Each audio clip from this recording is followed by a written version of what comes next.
Nearly every winter, the country's drag set gathers for a unique metal, plastics, rubber, noise, and smoke convention. The attraction? Head-to-head competition between the country's top drivers and their exotic cars in an effort to make time stand still. It's the National Hot Rod Association Winternational Drags from Pomona, California.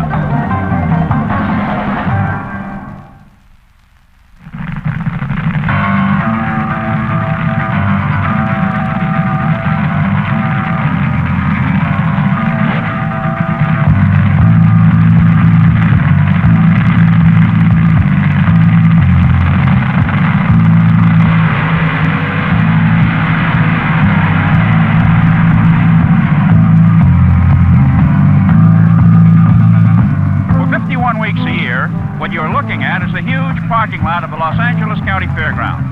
But every February it changes as the elite of drag racing convene for the first major meet of the year. It's like a fashion show to the mechanically oriented. What's new, what's right, what's fast are premiered. Sort of a will wide lapels and cuffs be in to the closed conscience. But speed is the story here today. It's the National Hot Rod Association Winternational Drag from Pomona, California. Hello, everyone. I'm Chris Economax, and ever since Wide World of Sports began in 1961, I've been involved in its motorsporting coverage. This is my first drag racing telecast. To say the least, I am impressed. Three things stand out visibly in my mind. First, the precision that's required on the part of the competitors, more so than in any other form of motorsporting. Secondly, the investment. There are 611 entrants here, shooting for the $250,000 in prize money and awards, and these 611 cars, over 100 of them represent more than $30,000 each. So the value of the field here represents many millions of dollars, far more than the collective worth of an Indy 500 field. Lastly, there's fan interest. Drag racing has grown by leaps and bounds as a spectator sport. Today's attendance of 40,000 will be more than 5 million expected to see organized drag racing in 1975. Now, going into the events, we had a chance to chat with some of the top competitors. We asked them all the same question. What is the key ingredient to success on the drag strip? Not let the competition bug you. Probably the desire. It's got to have super reflexes to want to win. I think it's a very good business sense. Drag racing is a business, and I approach it from a business. It's interesting that no two agreed on how to be big in this business. Well, today we're going to concentrate on three important facets of drag racing: pro stock, funny car, and the all-important fire-breathing top fueler. But there are many classes in drag racing, and several of the more important supporting categories have been run. Here's how they turned out. In the modified final, it was Dave Andrews' VW leaving first in a staggered start that proved too much for Butch Leal's Duster. Butch jumped out too soon and red lights Andrews' VW to an easy $8,600.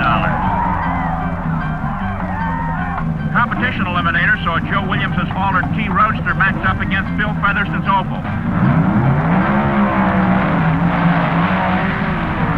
Close all the way, but holding on to win the $8,200 was Featherston at 161.29 miles an hour. And the Pro Comp final went to Don Enriquez, who wiggled his way home just ahead of a late-charging John Shoemaker to win $8,300.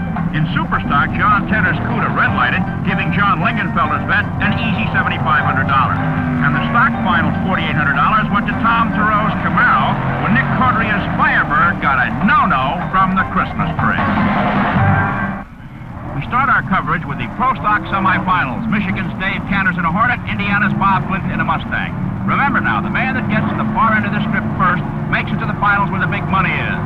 The staging lights show the cars are both in position.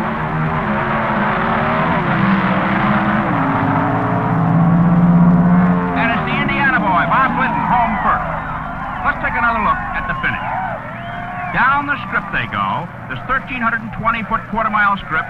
Glidden arrives first in less than 9 seconds at 153.84 miles an hour. That from a standing start. Tire burnouts, an interesting, exciting, and necessary preliminary to all drag racing. It cleans the tires and makes them tacky for better traction. Wayne Gap of Michigan, the fastest qualifier, a four-door Maverick, going against three-time Winternationals champion Bill Grumpy Jenkins of Pennsylvania. The winner meets Glidden in the final. They're staged and ready to go, and everyone is waiting to see if the fastest qualifier Gap will beat the pro Jenkins. Jenkins, red lights. He's off too early, and he gives it to Michigander Wayne Gap. Here's another look from behind, and there's the red light. Well, not everyone here at Pomona is concerned with speed today. We'll be back for the pro stock finals before this man pedals his quarter mile.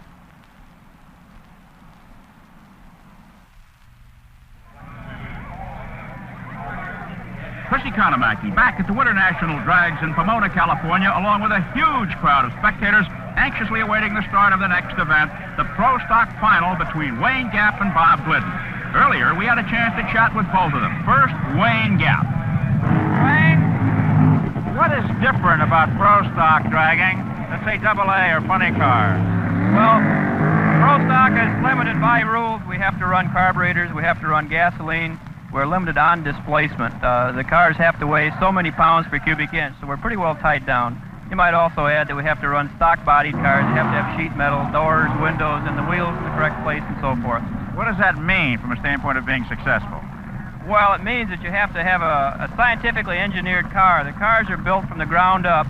Even though they look like Detroit factory cars, they're highly experimental cars that cost in the vicinity of $25,000 to build. In 70,000 miles of crisscrossing the country, in 20 major meets, Bob Glidden earned #1 in pro stock racing. Firstly, congratulations, Bob, but it's a new year. What is the pro stock outlook for 1975? Going to be good? It could be good for us, but it's for sure going to be a lot more competitive. We've got 3 or 4 more racers that are working a little bit harder. It's good. It's just plain, in plain words, it's going to be a lot more competitive this year. And those are the two men who will face one another in the pro stock finals coming up. $12,900 to the winner and only $4,100 to the loser. Here's Melanie Vince, a neighbor of Bob Glidden's from Beach Grove, Indiana. He's in the burnout area. His wife, Etta, is his chief mechanic, and there the water is being put on the tires for the burnout. Laundry bleach used to be used. Now it's water, but the area is called the bleach box. And those tires are getting heated up and cleaned. And there, Wayne Gap comes to the line. Gap, remember, the fastest qualifier for the meet. The Winternationals, the fastest qualifier, has never won in pro stock. They're in the staging area.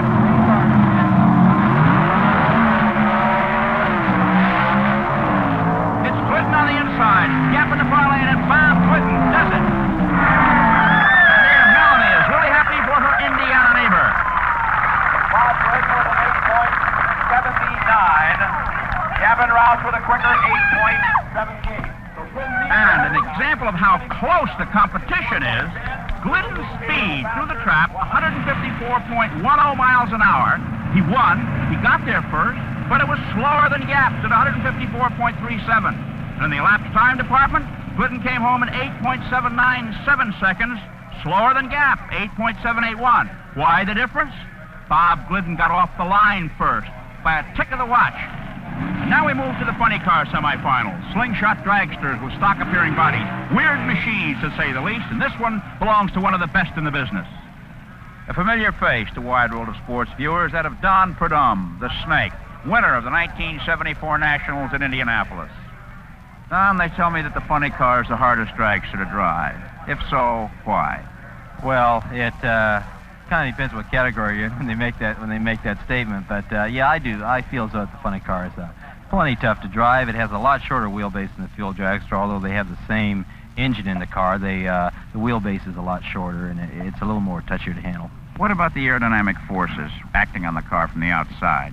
Well, of course, that has a lot to do with it. Without the right spoiler height in the car and the car being close to the ground, it's a little evil handling. Don, what about the mental pressures on a drag racing driver? You've seen it all. The celebration and the despair.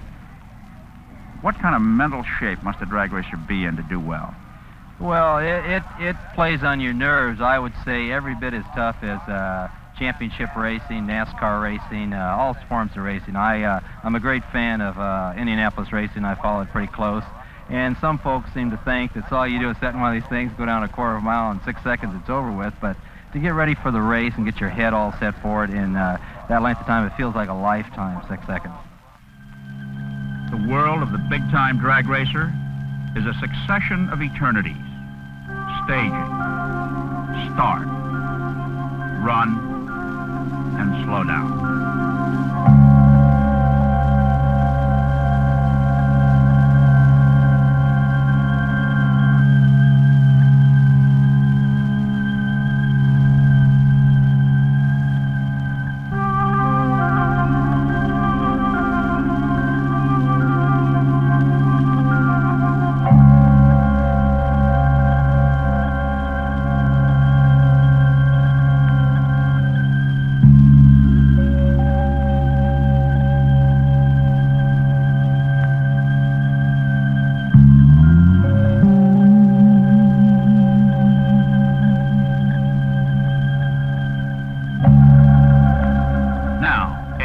Another dimension, another man in another car. And funny car racing isn't funny at all.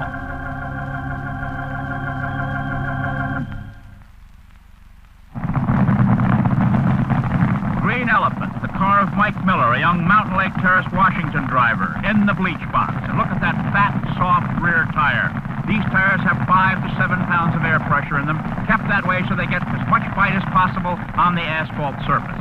His rival will be Bill Levitt of Richmond, Virginia, in a 75 Mustang. Levitt, the fastest qualifier here, has a jinx to beat. For in all the years and in all the classes at Pomona, the fastest qualifier has only won 2 titles, both by Don Prudhomme and many years ago.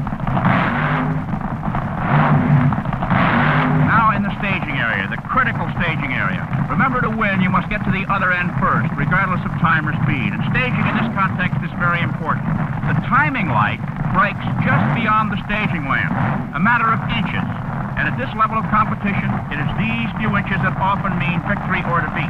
Hence the need for great precision and reaction time on the part of the drivers involved. They're standing by, about ready to go, revving the engines up. The Green Elephant, the car owner's name is Green, and has an elephant engine, a unique way to christen a car. And they wait for the light to turn green, and they're off. Levitt swivels, and it looks like the jinx is beating Levitt as Miller goes down in a beautiful run. 6.447 seconds for Mike Miller. The speed, 212.79 miles an hour. Over 200 miles an hour from a standing start. Miller moves to the finals. And in the second semifinal, it's going to be the Army versus the Marines. Yes, the battle for recruits extends to the drag strip as Don Prudhomme has the backing of the khaki, and his rival, Charlie Thurwanger of Lubbock, Texas, is spurring Marine enlistment. Neither driver is a serviceman. It's also going to be a Chevrolet Pontiac battle, as Prudhomme's car, a new Chevy Monza, is going against Thurwanger's Pontiac Grand Am.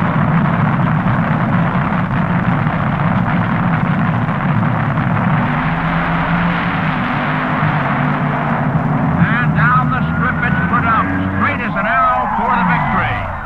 A speed of 212.76 miles an hour. Let's have another look. Watch Thurwanger in the right lane. He gets a little bit sideways, and right there is where he loses it, as Prudhomme goes down to beat Miller in the finals. Prudhomme's time, 6.286 seconds. No time for babbling. A quick reminder, 1 week from tomorrow, it'll be the Daytona 500 stock car race, live on most of these ABC stations, except in portions of the Southeast. At Indianapolis, the garages have light, heat, running water, and air conditioning. Not so in drag racing. Here's an example. Gary Durbin's car suffered a compression leak in 3 of its 8 cylinders. He has 3 hours to do a major engine overhaul. His engine is spread out over the hood of his tow truck. Here's the cylinder head, the exhaust header, the supercharger, and his mechanics are re-ringing the pistons and rods on the far side.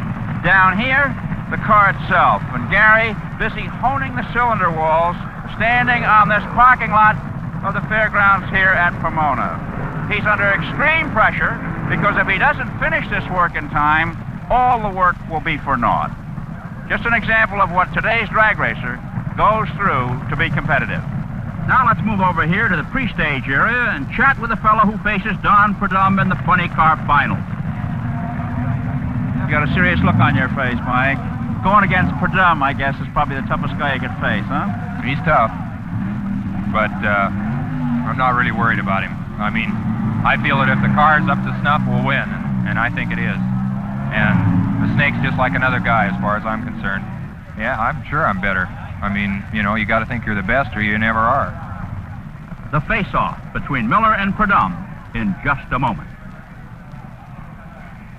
The funny car final, Mike Miller in his green elephant and Don Perdum in his army wagon, as the nitroglycerin-based fuel makes the exhaust flicker. Mike Miller, who has never won a title, is a contemplative man whose nerves, ability, and confidence are under severe test as he faces his last 6-second eternity of the day. 13,600 to win, 4,500 to lose. And Miller in trouble early as Perdum streaks for the line, wins the title. Poor Mike Miller, a top driver, but just can't seem to get that first national win. Let's have another look.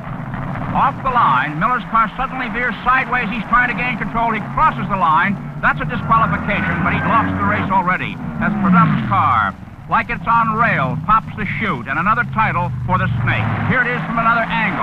And there's Miller having trouble maintaining control of that high-powered car.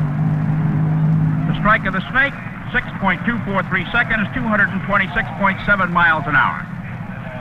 Now let's talk to the loser, Mike Miller. Mike, what happened? Biggest car we had. I thought it'd hold, but it didn't. Tire cost you the race. Smoked the tires, yeah. Bummer. Oh well. Gainesville's next. We'll get him there. I think. You tired of losing? Yeah, I'm sure tired of it, that's for sure. Smoked the tires, right? So, it's a familiar picture that we see so often on Wide World of Sports. Tough break, Mike. Yeah, I know. The man who gives his best only to suffer the agony of defeat. And he ponders just where to place the blame, on himself or his equipment. I knew it was, I couldn't believe those big tires had come loose. What about Miller? When did you know he had trouble? Well, I really didn't know because, you know, you set in these things, you really can't tell what's happening. So I run my own race and leave the start line. As long as I don't see him, I'm happy. Thank you. Well, the big crowd at the Pomona Fairgrounds awaits the climactic competition in the top fuel category here at the National Hot Rod Association Winternationals. We'll be back to see these nitro-burning, fire-breathing slingshot machines in action a bit later in the program. But now, we leave this ear-splitting atmosphere for the quiet beauty of figure skating just a few hundred miles to the north. It's Jim McKay in Oakland, California.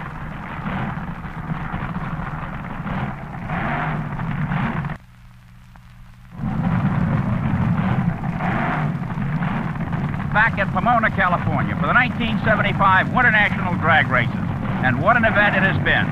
We're going to concentrate now on the top fuel, the class of the drag racers, the super heavyweights.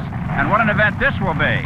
Earlier in the show, you saw what the responses were from participants in drag racing as to what is important. Not a single one used the expression luck. And that's played an important part in the goings-on to this point today. The Arnold Palmer, the O.J. Simpson, the Wilt Chamberlain, the A.J. Foyt of drag racing, a little man from Sefner, Florida, Don Big Daddy Garlitz, is the focus of all eyes. He's in the semifinals, but he shouldn't be. His first-round luck started out disastrously, but in a matter of split seconds, Dame Fortune turned and smiled his way. Let's look back and see exactly what happened.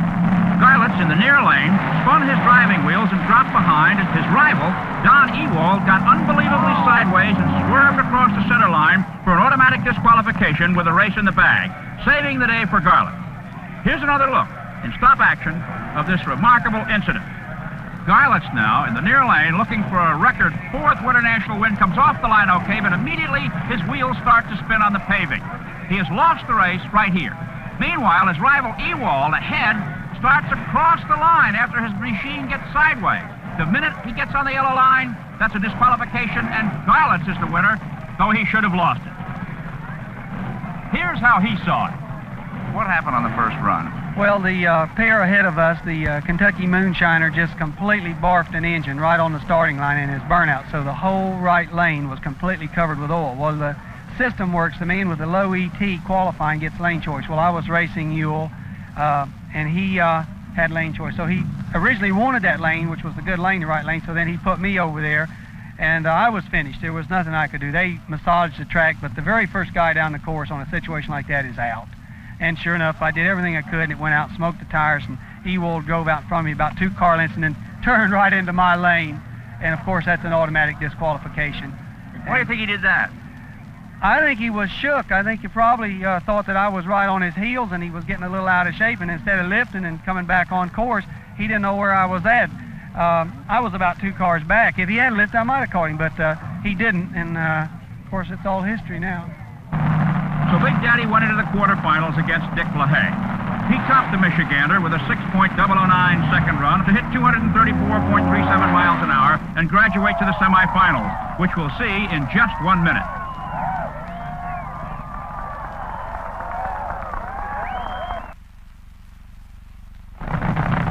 In the first semifinal, we'll match Garlitz, the Florida swamp rat from Sefner, and a Fountain Valley, California boy with a colorful name of Rick Ramsey.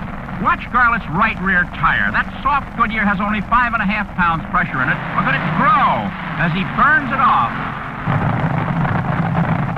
Now it's Ramsey's turn. He's got a tough row to hoe, coming up against the best in the business.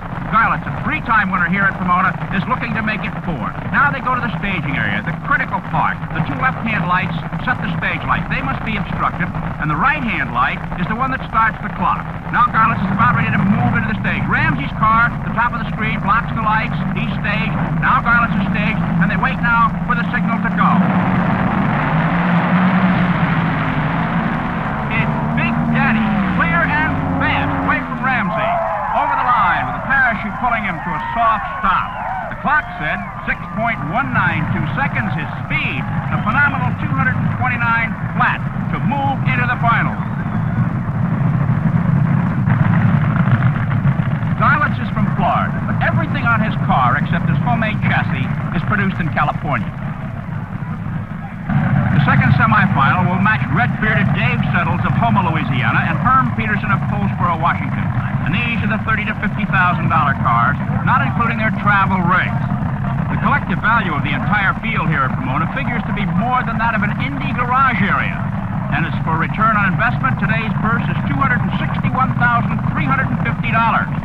$13,500 in top fuel, $4,500 for the run-up. Now let's watch this tire grow to maturity. And in a glimpse, you can see the stresses that the tires undergo during the burnout process.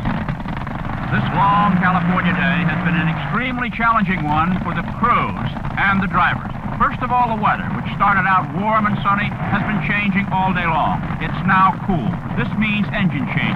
And with the track conditioning changing, the tire pressures and clutch settings have to be revamped.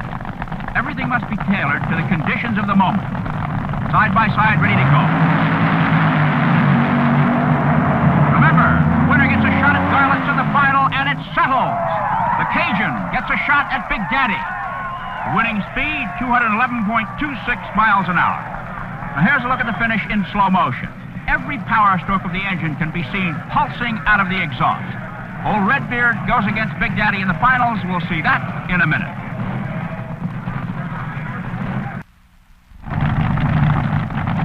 The Top Fuel Final, a classic drag race, an acceleration contest between 2 cars, racing from a standing start over a precisely measured straight-line quarter-mile course.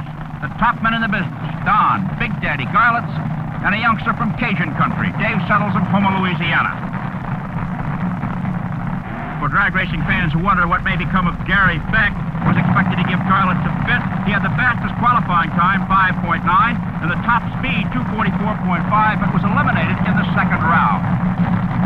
Now the moment of truth, coming to the line. In this classic drag race, conditions are changing even more. Storm clouds are moving in. The temperature has dropped way down. It is late in the day. Many fans have been here since 7:30 this morning, waiting for this moment.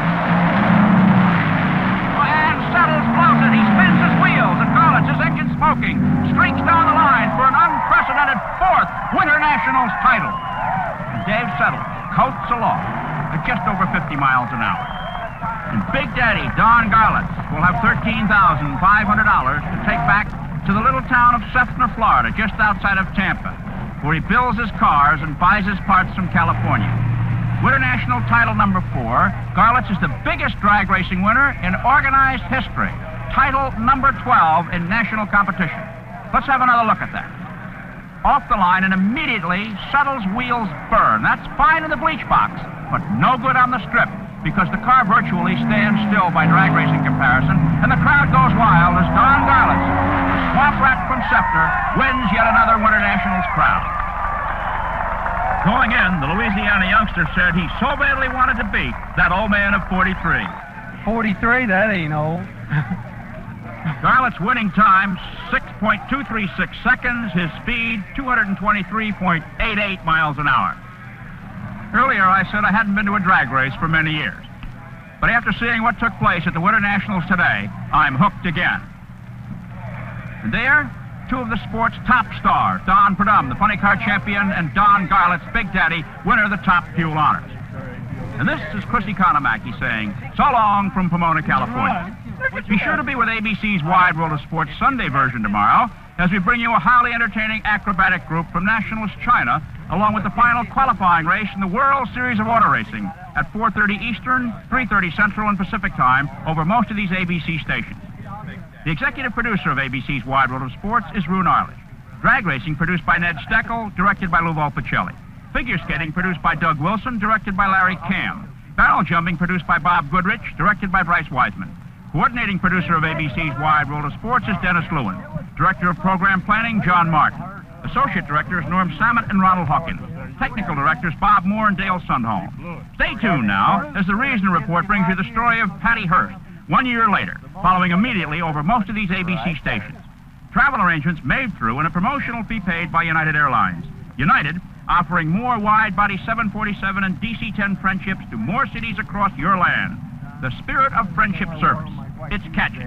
Today's program was pre-recorded. I just